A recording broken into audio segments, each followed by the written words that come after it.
Hello students, मैं Renu Sharma welcome करती हूँ आपके अपने यूट्यूब चैनल मैथ्स वेदा में। तो जैसा कि हम पढ़ रहे हैं क्लास 10th का चैप्टर 8 ट्रिग्नोमेट्री, उसके हमने 8.1 एक्सरसाइज के लास्ट वीडियोस में हमने 2 क्वेश्चंस कर लिए थे। आज हम करेंगे question number 3 and question number 4। तो चलिए स्टार्ट करते हैं क्वेश्चन नंबर 3। देखिए क्वेश्चन नंबर 3 कह रहा है साइन ए की वैल्यू है 3/4 और इसको हमको कैलकुलेट करना है कॉस ए और टेन ए की वैल्यू को।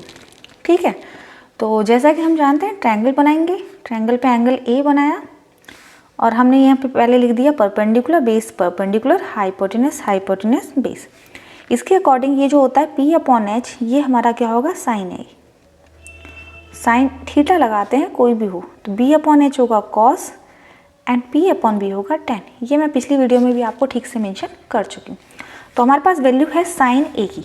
साइन ए जो कि होता है परपेंडिकुलर अपॉन एच, और परपेंडिकुलर क्या है हमारा ये वाली वैल्यू है, तो ये हमको दिया हुआ इन्होंने 3/4। तो परपेंडिकुलर हमारे पास 3 है और एच हमारे पास 4 है। अब हमको कैलकुलेट करना होगा इसका बेस, क्योंकि बाकी के टर्म्स निकालने के लिए हमको बेस पता होना ज़रूरी है। तो चलिए बेस फाइंड करते हैं। तो बेस मैंने पहले भी कहा था कि इसमें लगाएंगे हम Pythagoras hypotenuse square perpendicular square plus base square. अभी हमारे पास गिवन है हाइपोटेनस एंड परपेंडिकुलर, हमको बेस फाइंड आउट करना है। तो base square is equals to hypotenuse square minus perpendicular square, और सिंगल बेस जो होगा under root of hypotenuse square minus perpendicular square. Hypotenuse की जो वैल्यू है वो 4 है, 4 का स्क्वायर माइनस 3 का स्क्वायर। ठीक है, तो 4 की जो वैल्यू स्क्वायर होगा वो 16 माइनस 3 3 से 9, ये आ जाएगा हमारे पास अंडर रूट ऑफ 7। ठीक है, 9 और 7 16 होते हैं, तो अंडर रूट 7। इसकी जो रूट ये वैल्यू आई है हमारे पास रूट आ गई अंडर रूट 7। इसका हमारे पास आंसर ये आ गया हमारे पास base under root 7। Under root 7 आने के बाद अब हमारे पास तीनों वैल्यूज़ हो चुकी हैं, और हम तीनों वैल्यूज से हम बाकी की जो हमें टर्म्स पूछी है इन्होंने क्वेश्चन में हम वो निकाल सकते हैं। जो हमसे इन्होंने पूछी है कॉस ए और टेन ए। कॉस ए हमारा पास जानते हैं कॉस ए क्या होता है B/H, और टेन ए होता है हमारे पास P/B। बेस क्या आया हमारे पास √7 और h हमारे पास 4 है, और परपेंडिकुलर हमारे पास था 3, बेस हमारे पास आया √7।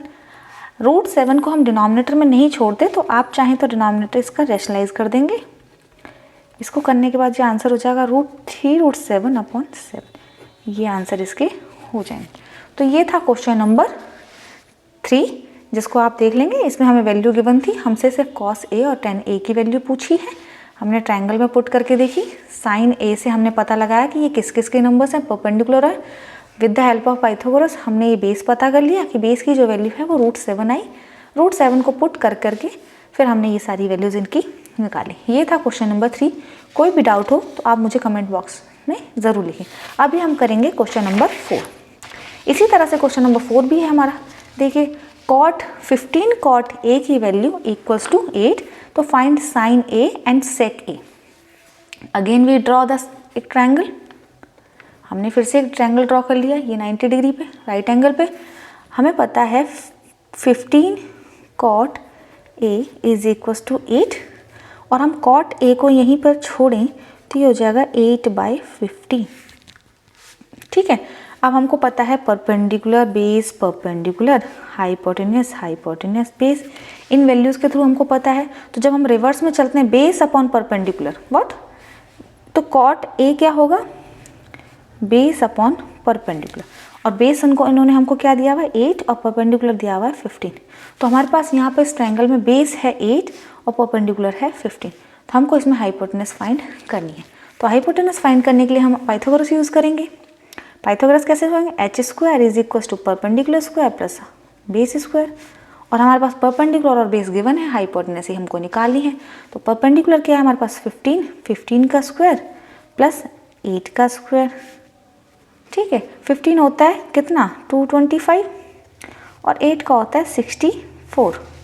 ठीक है, तो ये हो जाए हमारे पास, ये हो गया 289, और जो 289 होता है ये हमारे पास एच स्क्वायर की वैल्यू आई है और एच की जो वैल्यू होगी वो 289 का अंडर रूट, जो कि हमारे पास हो जाएगा 17। हमारे पास जो एच की वैल्यू आई है वो 17 आई है।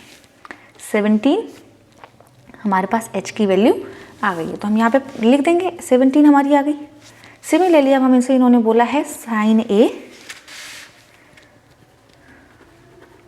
और सेक ए, सेक ए, साइन ए एंड सेक ए, ठीक है। तो साइन ए की जो वैल्यू है वो है p अपॉन एच और सेक ए की जो वैल्यू है वो h अपॉन बी होती है। p अपॉन एच की जो वैल्यू p हमारे पास है 15 और h, जैसे p हमारे पास 15, h हमारे पास 70, तो p हमारे पास 15, h हमारे पास 70, ये साइन ए की वैल्यू हो गई। सिमिलरली हमारे पास h हमारे पास 17 है और बेस हमारे पास 8 है, तो ये हो जाएगा 17 अपॉन 8, ये हमारे पास हो गया सेक ए। सिमिलरली हम सारे क्वेश्चंस को फिर से ऐसे ही कर लेंगे। ये क्वेश्चन नंबर 3 और क्वेश्चन नंबर 4 थे जो हमने किए, आप फिर से समझ लीजिए। 15 cot A is equal to 8, cot A को हमने लिखा, कॉट ए हमने यहीं छोड़ दिया, 8/15 हो गया। तो हमने ट्रायंगल ड्रॉ किया, हमको पता लगा लिया कि 15 और 8 की वैल्यू ये हो गई। फिर हमने पाइथागोरस की हेल्प से हमने एच की वैल्यू निकाली जो कि हमारी हाइपोटेनस थी। इन्होंने गिवन दिया एंगल ए, तो यहाँ पे एंगल ए लिख दें, बी भी लिख दें और यहाँ सी लिख दें, ठीक है, क्योंकि हमारे एंगल ए के जस्ट सामने वाली परपेंडिकुलर होगी, तो इसी बेस पे हमने इसको परपेंडिकुलर मान रहे हैं, ठीक है। तो हमारा ये पाइथागोरस से ये निकल गई। उसके बाद हमने ये इससे कॉट ए की वैल्यू फाइंड करके निकाल लिया था और साइन ए की वैल्यू फाइंड कर ली और हमारी सेक ए लिख। कोई भी डाउट होता है तो प्लीज़ मुझे कमेंट बॉक्स में अपना फीडबैक शेयर कीजिए, जिससे मुझे पता चले कि मुझे कितना इम्प्रूव करना है और आपको क्या चीज़ समझ में नहीं आ रही। तो चलिए आप लोग अपनी बोर्ड की पढ़ाई कीजिए। Thank you, bye bye.